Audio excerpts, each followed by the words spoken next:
नमस्कार, स्वागत आप सभी का। आपके साथ मैं हूं पुनीत और आप देख रहे हैं पांच की आंच। पांच की आंच में आज बात सवालों की सियासत की। जी हां, छत्तीसगढ़ में विधानसभा चुनाव इसी साल होने हैं और इससे पहले प्रदेश के दोनों ही प्रमुख सियासी पार्टियां बीजेपी और कांग्रेस एक दूसरे को घेरने में जुटी हुई हैं। कांग्रेस और बीजेपी दोनों ही एक दूसरे को खत लिखकर सवाल के जवाब मांग रही हैं। इस पर रिपोर्ट देखिए, फिर करेंगे चर्चा। छत्तीसगढ़ में साल के आखिर में विधानसभा चुनाव होने वाले हैं, लेकिन उससे पहले प्रदेश की सियासत गर्म है। सियासतदान सवालों की सियासत शुरू कर चुके हैं, एक दूसरे से चिट्ठी लिखकर सवाल जवाब कर रहे हैं। सवाल जवाब का यह सिलसिला उस वक्त शुरू हुआ जब छत्तीसगढ़ के बीजेपी विधायक और नेताओं के प्रधानमंत्री नरेंद्र मोदी से संभावित मुलाकात किए जाने की चर्चा सामने आई। बीजेपी नेताओं की मुलाकात की खबर के बीच सीएम भूपेश बघेल ने नेता प्रतिपक्ष नारायण चंदेल को पत्र लिखा, जिसमें प्रधानमंत्री से 11 बिंदुओं के जरिए चर्चा कर मांग करने की बात कही। इसके जवाब में आज नेता प्रतिपक्ष नारायण चंदेल ने सीएम बघेल को 13 बिंदुओं का पत्र भेजकर जवाब मांग लिया। नेता प्रतिपक्ष ने सीएम भूपेश बघेल से सवाल किया है कि छत्तीसगढ़ को केंद्र सरकार से किन किन योजनाओं के लिए राशि मिली और इसे कहां खर्च किया गया। अब उन्होंने 11 बिंदुओं का प्रश्न हमसे पूछा तो हमने 13 बिंदुओं को जवाब दिया। हमने उनसे कुछ प्रश्न पूछे, हमने माननीय मुख्यमंत्री जी से पूछा है। वो बार बार कहते हैं कि हमको केंद्र से पैसा नहीं मिल रहा है, ये राशि नहीं मिल रही है, वो राशि नहीं मिल रही है। हम माननीय मुख्यमंत्री जी से कहना चाहते हैं कि 2019-20 से अब तक केंद्र के सरकार के द्वारा किन किन योजनाओं के लिए कितनी कितनी राशि भारत सरकार द्वारा उपलब्ध कराई गई है और जिसे कहां कहां उपयोग किया गया है, उसे क्या क्या काम कराए गए हैं, प्रदेश की जनता उसे जानना चाहती है। वहीं नेता प्रतिपक्ष नारायण चंदेल के पत्र को लेकर कांग्रेस ने सवाल उठाए हैं। कांग्रेस का कहना है कि सीएम भूपेश बघेल के पत्र का जवाब देने के बजाय बीजेपी सवाल उठा रही है। साथ ही कांग्रेस ने बीजेपी पर सियासत करने के आरोप लगाए हैं। छत्तीसगढ़ में विधानसभा चुनाव से पहले सियासतदान सवालों की सियासत शुरू कर चुके हैं। सीएम भूपेश बघेल ने 11 बिंदुओं पर पीएम मोदी से चर्चा कर उसकी मांग करने के लिए नेता प्रतिपक्ष नारायण चंदेल से गुहार लगाई, तो सीएम भूपेश बघेल के पत्र के जवाब में नेता प्रतिपक्ष ने 13 बिंदुओं पर सवाल पूछ डाले। Bureau report, news 18। और आइए इसी मसले पर करते हैं चर्चा। उमेश घुरमुड़े बीजेपी नेता हमारे साथ जुड़े हुए हैं। उमेश जी, बहुत स्वागत आपका। साथ ही में अजय साहू कांग्रेस के प्रवक्ता भी हमारे साथ जुड़े हुए हैं। अजय जी, बहुत स्वागत करता हूं आपका। सबसे पहले अजय जी, मैं आप ही के पास आता हूं। भाई, आपने पत्र लिखा बीजेपी को कि एक प्रतिनिधिमंडल जाने वाला था, कि आप जा रहे हैं, प्रधानमंत्री से मुलाकात करने जा रहे हैं, तो प्रदेश के ये मुद्दे हैं और इन पर आप चर्चा करिएगा। आपने 11 बिंदु, क्योंकि बीती जो चर्चा हुई थी उसमें हमने ये हमारी तरफ से इस प्रोग्राम में ये कहा गया था कि जा रहे हैं तो भाई आप भी अपनी बात रख दें। कांग्रेस की तरफ से ये कहा गया था, कांग्रेस ने रख भी दी, अच्छी बात है, प्रदेश के विकास के लिए बात कर रहे हैं। लेकिन अगर उसी के जवाब में बीजेपी की तरफ से कुछ पूछा जाता है तो फिर आप इसे राजनीति क्यों बताने लग जाते हैं? भाई, प्रदेश का सवाल है, बीजेपी भी उठा सकती है। देखिए, भारतीय जनता पार्टी से जो प्रश्न कांग्रेस के माननीय मुख्यमंत्री, छत्तीसगढ़ के मुख्यमंत्री माननीय भूपेश बघेल जी ने जो प्रश्न पूछा था उसका उत्तर आना चाहिए था, लेकिन प्रश्न के बदले प्रश्न, ये इस मामले का समाधान कैसे हुआ? ये तो राजनीति करने की बात हो गई। अगर आप राजनीति नहीं कर रहे हैं तो जिन बिंदुओं को, जिन बातों को लेकर के आपसे प्रश्न किया गया था, आपको उन प्रश्नों के उत्तर देने चाहिए थे। 4.5 साल बीत गए हैं। इन 4.5 वर्षों में छत्तीसगढ़ ने 2 साल का कोरोना का कार्यकाल देखा। उसके अलावा उसके बाद जब धान खरीदी की बारी आई तो बारदाना की कमी, जब किसानों को किसानी करने का समय आया तब उन्हें खाद की कमी, इन सारी चीजों को भारतीय जनता पार्टी के जो सारे सांसद हैं वो आंख बंद करके देखते रहे। भारतीय जनता पार्टी के विधायकों ने अपने निर्वाचन क्षेत्र के किसानों की सूद नहीं ली, लेकिन छत्तीसगढ़ सरकार, जिसके मुखिया प्रदेश के एक किसान हैं, जो खुद किसानी करते हैं, खेती बाड़ी करते हैं, और यही कारण है कि वो किसानों का दुख दर्द समझते हैं, और यही कारण है कि इन सारी तमाम चुनौतियों के बावजूद हमने सारी चीजों को बहुत अच्छे तरीके से मैनेज किया और बहुत अच्छे तरीके से उसका संचालन करके धान खरीदी में भी रिकॉर्ड बनाया। और इस वर्ष की धान खरीदी में कहीं से किसी प्रकार की शिकायत नहीं आई। ये दिखाता है कि किसान का बेटा जब मुख्यमंत्री बनता है तो किसानों को किस तरीके से सुख और सुविधाएं और उनके जेब में पैसा जाने का काम होता है। नारायण चंदेल जी जो प्रश्न कर रहे हैं उनको मैं बताना चाहता हूं कि वो प्रधानमंत्री जी से पूछें, केंद्र में उनकी सरकार है, कि आपने छत्तीसगढ़ को कौन कौन से मद में कितने पैसे दिए हैं, आपने जो पैसे दिए उसकी जानकारी दीजिए, उसको सार्वजनिक करना चाहिए। आप हमसे क्यों पूछ रहे हैं? हम तो कह रहे हैं हमको केंद्र सरकार से 55,000 करोड़ रुपए लेना है, ओल्ड पेंशन स्कीम का 17,000 करोड़ रुपए लेना है, 4,000 करोड़ रुपए कोल रॉयल्टी का लेना है, बस्तर बटालियन के जो है उसके 11,000 करोड़ रुपए लेने हैं। आप नक्सलवाद समाप्त करने का तमगा तो अपने सर में लगाना चाहते हैं, लेकिन नक्सलवादियों से लड़ने के लिए जो पैसे लग रहे हैं उसको देने में आप आनाकानी करते हैं और अपने हाथ खड़े करते हैं। तो ये सारी जो चीजें, ये सियासत नहीं तो क्या है? माननीय नेता प्रतिपक्ष जी अब तक चुप बैठे थे क्योंकि अब तक उनके बेटे को जमानत नहीं मिली थी, तब तक वो राजनीति का धर्म नहीं निभा रहे थे। लेकिन अब दुष्कर्म के मामले में पलाश चंदेल को जमानत मिल गई है तो नेता प्रतिपक्ष जी को राजनीति सूझ रही है। तो इस तरीके की राजनीति छत्तीसगढ़ में नहीं चलने वाली है। आपको प्रश्नों के जवाब देने चाहिए, प्रश्न का उत्तर प्रश्न कभी नहीं हो सकता है। ये छत्तीसगढ़ अजय जी, आप तो ये कुछ और इशारा कर रहे हैं, आप ये कह रहे हैं जमानत नहीं मिली थी, जमानत मिल गई, तो आप ये क्या कहना चाह रहे हैं कि क्या दबाव था? मैं ये दबाव बनाया गया था उन पर? मेरी बात सुनिए, पलाश चंदेल ने एक आदिवासी महिला के साथ दुष्कर्म किया, महिला थाने जाती है, पलाश चंदेल फरार हो जाते हैं, नेता प्रतिपक्ष का मुंह बंद हो जाता है, नेता प्रतिपक्ष पूरे विधानसभा में एक शब्द नहीं कहते हैं। लेकिन जैसे ही उनके बेटे को जमानत मिलती है, तो जमानत ही तो मिली है, अरे जमानत ही तो मिली है, निर्दोष थोड़ी साबित हो गए, वो सीना ठोक कर बाहर आते हैं और राजनीति करने लगते हैं। अरे विधानसभा में प्रश्न क्यों नहीं किया आपने? हम ये पूछ रहे हैं, विधानसभा में आप मौन क्यों साधे हुए थे? विधानसभा में आपका मौन साधना दर्शाता है। हाँ, बिल्कुल सही बात है, बिल्कुल सही बात है, बिल्कुल सही बात है।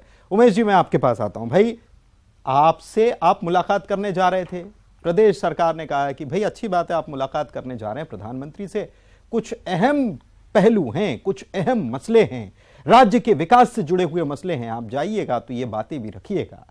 55,000 करोड़ का सवाल है जो कि राज्य का हिस्सा है, उसके हक का है, बात करके आइएगा। लेकिन ठीक है, मुलाकात नहीं हुई, कोई बात नहीं, लेकिन आप उसके पत्र में, अच्छा आपने पत्र लिखा हम भी लिख देते हैं, ये क्या है? ये कौन सी राजनीति है भाई? देखिए, पत्र और पत्राचार की राजनीति छत्तीसगढ़ में कोई नई नहीं है। विशेष रूप से इस प्रदेश के अंदर में जब से कांग्रेस की सरकार बनी है, और उससे भी महत्वपूर्ण, आजकल छत्तीसगढ़ में पत्राचार वाले, चिट्ठी पत्री वाले बाबा के नाम से प्रख्यात माननीय मुख्यमंत्री भूपेश बघेल जी जब से छत्तीसगढ़ के मुख्यमंत्री बने हैं, तब से छत्तीसगढ़ में पत्राचार की राजनीति और केंद्र पर आरोप लगाने की राजनीति चल पड़ी है। ये पत्राचार करते हैं, तमाम तरह के सवाल उठाते हैं, लेकिन मुख्यमंत्री भूपेश बघेल जी कभी इस बात के लिए पत्र नहीं लिखते हैं या इस बात के लिए धन्यवाद ज्ञापित करते हुए कभी पत्र नहीं लिखते हैं कि केंद्र की सरकार ने अपने बजट के अंदर में 8,000 करोड़ का पूंजीगत व्यय में प्रावधान छत्तीसगढ़ के लिए किया। तो क्या इसके लिए धन्यवाद वाला एक पत्र मुख्यमंत्री जी नहीं लिख सकते? केवल राजनीति करने के लिए ये पत्र लिखते हैं? क्या मुख्यमंत्री जी ने कभी इस बात की जहमत उठाई कि भैया यूपीए के समय में जो केंद्रीय कर में हिस्सेदारी जो महज 32% मिला करती थी, जब मुख्यमंत्री इस प्रदेश के डॉक्टर रमन सिंह हुआ करते थे और केंद्र के अंदर में सोनिया गांधी की सरकार थी, जब केंद्र के अंदर में बीजेपी की सरकार आई तब से उसमें 10% की वृद्धि हो जाती, वो 42% बढ़ करके मिलता है। उसके लिए मुख्यमंत्री जी कभी पत्राचार नहीं करते। और उससे भी महत्वपूर्ण, यूपीए की सरकार के समय में जितनी राशि छत्तीसगढ़ राज्य को मिला करती थी उससे 178% अधिक राशि छत्तीसगढ़ राज्य को मिलती है। इस पर मुख्यमंत्री भूपेश बघेल जी कभी पत्राचार नहीं करते। जो ग्रांट है उसमें प्रतिवर्ष 9% की वृद्धि होती है, इस पर कभी धन्यवाद ज्ञापित करते हुए मुख्यमंत्री भूपेश बघेल जी पत्र नहीं लिखते हैं। और जब 178% अधिक पैसा मेरे छत्तीसगढ़ राज्य को मिल रहा है और इस प्रदेश के नेता प्रतिपक्ष उस 178% अधिक राशि का हिसाब मुख्यमंत्री भूपेश बघेल से पूछ रहे हैं छत्तीसगढ़ की जनता के हित में, तो इसमें राजनीति कहां से आ गई? और हमको पूछना इसलिए पड़ रहा है साहब क्योंकि बीते 4.5 वर्षों में छत्तीसगढ़ की गरीब जनता, आम जनता के साथ अन्याय करने का काम हो रहा है। 16 लाख गरीब परिवार का आवास छीनने का ये काम करते हैं और ये पत्र की राजनीति। पुनीत जी लास्ट 5 सेकंड देंगे। पुनीत जी 5 सेकंड और दे देंगे, इसको मैं कंप्लीट कर लूं जी। देखिए, पत्राचार की आपने बात की, पत्र की राजनीति की आपने बात की। अजय जी ने कहा कि सवाल का जवाब सवाल, लेकिन अजय जी सहित मुख्यमंत्री भूपेश बघेल जी ये नहीं बताते कि ऐसा ही पत्र स्वास्थ्य मंत्री टीएस सिंहदेव साहब ने लिखा था पंचायत विभाग छोड़ते समय कि छत्तीसगढ़ के गरीबों का 8 लाख आवास हम नहीं दे पा रहे हैं। उसका जवाब ये कब देंगे साहब? आप अपने पत्र का जवाब नहीं देंगे, छत्तीसगढ़ में जो अन्याय होगा, आवास छीने जाएंगे, उसका आप जवाब नहीं देंगे, केंद्र से अधिक राशि मिल रही है उसका आप हिसाब किताब नहीं देंगे, केवल आरोप लगाएंगे, केंद्र पर आरोप लगा करके अपनी राजनीति चमकाएंगे। तो ऐसी राजनीति छत्तीसगढ़ में नहीं चलेगी। ठीक है, लेकिन एक चीज अजय जी ने कही कि भाई विधानसभा का सत्र चल रहा था, मांगते जवाब, अभी बजट सत्र हुआ, कहां कितना खर्चा हुआ, पूरा हिसाब किताब मुख्यमंत्री ने खुद दे दिया। अब आप सवाल कर रहे हैं कि भाई कितना खर्चा हुआ बताइए, तो ये विधानसभा में करना था ना, विधानसभा होती इसीलिए। देखिए पुनीत जी, ये आखिरी सत्र था और ये कांग्रेस की सरकार का भी आखिरी बजट सत्र था। इससे पहले के भी तमाम सत्र आपने देखे हैं। उन तमाम सत्रों के अंदर में हमने गरीबों के, आम आदमी के, प्रधानमंत्री आवास योजना के हितग्राही के, तमाम कर्मचारियों के, तमाम लोगों के तमाम प्रश्नों को उठाया, लेकिन आपने भी देखा है कि किस प्रकार से जवाब देने से ये बचते रहे, किस प्रकार से भागते रहे और कई सवालों के जवाब में तो ये खुद भी उलझते रहे। और आप उस विधानसभा में सवाल करने की बात कर रहे हैं जिस विधानसभा के अंदर में इनके ही स्वास्थ्य मंत्री टीएस सिंहदेव साहब अविश्वास व्यक्त करके बाहर चले गए थे। आप उस विधानसभा में सवाल करने की आप बात कर रहे हैं जहां इनके मंत्री ने खुद उस पर प्रश्न उठाए, इस सरकार पर प्रश्न उठाया, उसका जवाब तक नहीं आया। मैं भी उसी विधानसभा की बात कर रहा हूं जहां आप कह रहे हैं कि ये घिरे हुए नजर आए, उसी विधानसभा में ये सवाल भी करने थे आपको। अजय साहू साहब, एक बात मेरे समझ में नहीं आती कि आप विपक्ष को, सत्ता पक्ष हमेशा, जाहिर सी बात है कि सत्ता पक्ष जो कहता है कि भाई हम बहुत अच्छा काम कर रहे हैं, विपक्ष तो फालतू के सवाल उठाता है, लेकिन हमेशा ऐसा पहले की राजनीति में तो नहीं होता था। पहले तो माना जाता था कि विपक्ष जो है वो दिशा देने का काम करता है, अगर सरकार कहीं भूलवश कुछ गलत कर रही तो विपक्ष दिशा देने का काम करता है। लेकिन अब हम देख रहे हैं कि आप विपक्ष को मुद्दा विहीन बताने लगे हैं। भाई इतना सब कुछ अच्छा चल रहा है क्या? राम राज्य आ गया क्या? निश्चित तौर पर पुनीत जी, छत्तीसगढ़ राम राज्य की ओर आगे बढ़ रहा है, इसमें कोई शक शुबा नहीं है।